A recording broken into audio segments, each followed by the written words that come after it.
വിശുദ്ധ Vincent Ferrer സ്പെയിനിൽ ജനിച്ച ഒരു ഡൊമിനിക്കൻ സന്യാസിയും പ്രശസ്തനായ പ്രഭാഷകനുമായിരുന്നു. ഏപ്രിൽ 5 തിരുനാൾ ആഘോഷിക്കുന്ന ഇദ്ദേഹം സുവിശേഷ പ്രഘോഷണത്തിലൂടെയും അത്ഭുത പ്രവർത്തനങ്ങളിലൂടെയും യൂറോപ്പിലുടനീളം അറിയപ്പെട്ടു. പള്ളി നിർമ്മിക്കുന്നവരുടെയും നിർമ്മാണ തൊഴിലാളികളുടെയും മധ്യസ്ഥനായി ഇദ്ദേഹം വണങ്ങപ്പെടുന്നു. വിശുദ്ധ വിൻസെന്റിന്റെ പിതാവ് ഒരു ഇംഗ്ലീഷുകാരനും ആ നഗരത്തിലെ പ്രഭുവുമായിരുന്നു. അദ്ദേഹത്തിൻ്റെ മാതാപിതാക്കൾ പാവങ്ങളോട് കാണിക്കുന്ന സ്നേഹത്തിൻ്റെയും നന്മയുടെയും പേരിൽ ആ നാട്ടിൽ അവർ അറിയപ്പെടുന്നവരായിരുന്നു. എല്ലാ കൊല്ലാവസാനവും അവരുടെ കയ്യിൽ മിച്ചമുണ്ടാകുന്നത് അവർ ദാനം ചെയ്തിരുന്നു. അവരുടെ 2 മക്കൾ സഭയിൽ പ്രമുഖരായിത്തീർന്നു. മകനായ ബോണിഫേസ് കാർത്തൂസിയൻ സഭയിലെ സുപ്പീരിയർ ജനറൽ ആയാണ് മരിച്ചത്.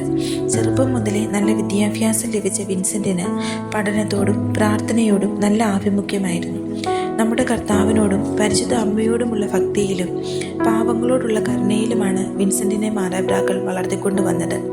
17 വയസ്സുള്ളപ്പോൾ ദൈവശാസ്ത്രത്തിലും തത്വശാസ്ത്രത്തിലുമുള്ള പഠനം പൂർത്തിയാക്കിയതിന് ശേഷം വിൻസെന്റ് ഡൊമിനിക്കൻ സഭയിൽ ചേർന്ന് പുരോഹിത വസ്ത്രം സ്വീകരിച്ചു. 21 വയസ്സാകുന്നതിന് മുൻപേ കാറ്റലോണിയയിലെ പ്രസിദ്ധമായ യൂണിവേഴ്സിറ്റിയായ ലെറീദയിൽ തത്വശാസ്ത്ര അധ്യാപകനായി. വിൻസെന്റ് ഫെറർ 1379 പട്ടം സ്വീകരിച്ചു. വിൻസെന്റിന്റെ പ്രസംഗത്തിൽ കൂടുതലും ഉൾപ്പെട്ടിരുന്ന വിഷയങ്ങൾ പാപം, മരണം, അന്ത്യവിധി, നരകം, നിത്യത തുടങ്ങിയവയായിരുന്നു. ഭാഷാപരമുണ്ടായിരുന്ന അദ്ദേഹത്തിൻ്റെ പ്രസംഗം ആളുകൾക്ക് തങ്ങളുടെ സ്വന്തം ഭാഷയിൽ കേൾക്കാൻ കഴിഞ്ഞിരുന്നു. അവസാന വിധിയെപ്പറ്റി അദ്ദേഹം കൂടെ സംസാരിച്ചു.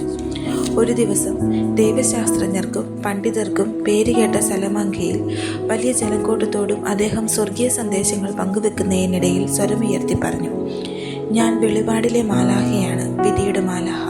അത് ഭ്രാന്താണെന്ന് പറഞ്ഞ് ബഹളം കൂട്ടിയ ജനത്തോട് വിൻസെന്റ് പറഞ്ഞു, "നഗരാതിർത്തിയിൽ വിശുദ്ധ പൗലോസിന്റെ വാതിലിൽ പോകുക. മരിച്ചുപോയ ഒരു സ്ത്രീയെ നിങ്ങൾ അവിടെ കാണും. അവളെ ഇവിടെ കൊണ്ടുവരിക. ഞാൻ അവളെ ഉയർപ്പിക്കും. എന്നെക്കുറിച്ച് പറഞ്ഞതിന് നിങ്ങൾക്ക് തെളിവ് ലഭിക്കും." വലിയ ബഹളം ഈ വാക്കുകൾ മൂലമുണ്ടായെങ്കിലും കുറച്ചു പേര് പോയി മരിച്ച സ്ത്രീയെ വിൻസെന്റ് പറഞ്ഞതുപോലെ എടുത്തുകൊണ്ടുവന്നു. വിൻസെന്റ് ഫെറർ അവളോട് പറഞ്ഞു, "സ്ത്രീയെ, കർത്താവിൻ്റെ നാമത്തിൽ ഞാൻ നിന്നോട് കൽപ്പിക്കുന്നു, എഴുന്നേൽക്കുക." ശവക്കച്ചയാൽ പൊതിയപ്പെട്ട അവൾ ഉടനടി എണീറ്റ് മുഖം മൂടിയിരുന്ന കച്ച എടുത്തുമാറ്റി പുറത്തു വന്നു. വിശുദ്ധന്റെ ജീവിതത്തിലെ അവസാന 3 വർഷങ്ങൾ ഫ്രാൻസിലാണ് ചിലവഴിച്ചത്. 1419 വിശുദ്ധ വാരത്തിലെ ബുധനാഴ്ച ഏപ്രിൽ 5 വിശുദ്ധ വിൻസെന്റ് ഫെറർ മരിച്ചു. ഒരു വിശുദ്ധന്റെ മരണമാണതെന്നറിയാവുന്ന ജനങ്ങളിൽ ആ വാർത്ത അദ്ദേഹത്തിന്റെ തിരുശേഷികൾക്കായുള്ള പരക്കപ്പാച്ചിൽ സൃഷ്ടിച്ചു. 1455 June 29 Saint Vincent Ferrer Pope Calixtus III വഴി വിശുദ്ധനെന്ന് നാമകരണം ചെയ്യപ്പെട്ടു.